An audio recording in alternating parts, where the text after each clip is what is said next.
He promised that he wouldn't raise taxes, not by one single dime, on anyone making less than $250,000.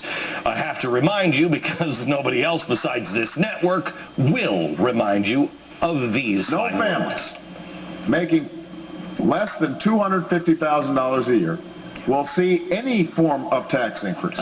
Not your income tax, not your payroll tax, not your capital gains taxes, not any of your taxes. None. If you make less than $250,000, less than $250,000 a year, then you will not see one dime's worth of tax increase. Show of hands, how many people make less than $250,000 a year? All right. Well, I'm talking to you then. You will not see your taxes increase one single dime. If you have a job, pay taxes, and make less than $200,000 a year, you'll get a tax cut.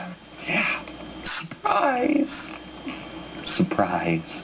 Now, one of the very first moves Obama made in his presidency was his solution to fund S-chip.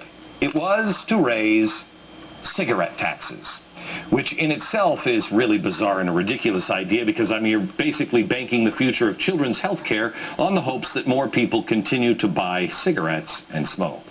It's kind of like Uncle Sam saying to you, hey kids, when you grow up, please smoke cigarettes so your children can have a healthy start in their lives.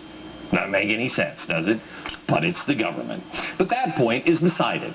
I think there are a lot of people, I don't know, I think I've seen a few people who make less than $250,000 a year with a cigarette in there. Not the president, because he makes well over $250,000 a year. But others that smoke do make less. That's called a tax hike. He also sought to raise the capital gains tax, which affects every single American who invests, which I know that sounds like the big Wall Street fat cats, but if you have a 401k, that would be you. Volcker has now come out and said that we're going to have to raise taxes in order to bring deficits under control. Did we try the not spending money thing and it just didn't work out? I've been a little fuzzy on the last 9-10 years. He said we're going to need to consider a European-style value-added tax, or VAT. Taxes always add value.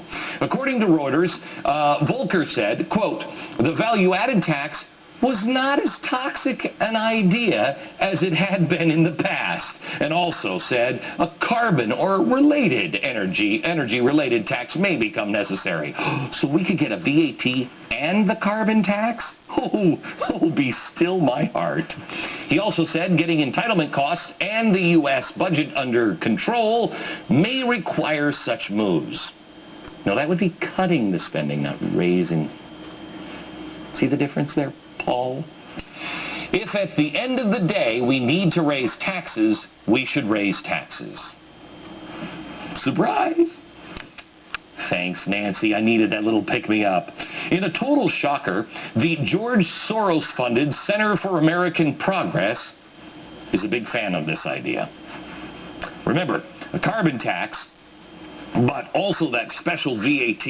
It would be added on top of the federal tax, raising the $1 trillion needed to cover the projected shortfall in 2020. It would require 7% more on everything we can consume. I got it. We should just consume less. Of course, if we do, then we would have a revenue shortfall.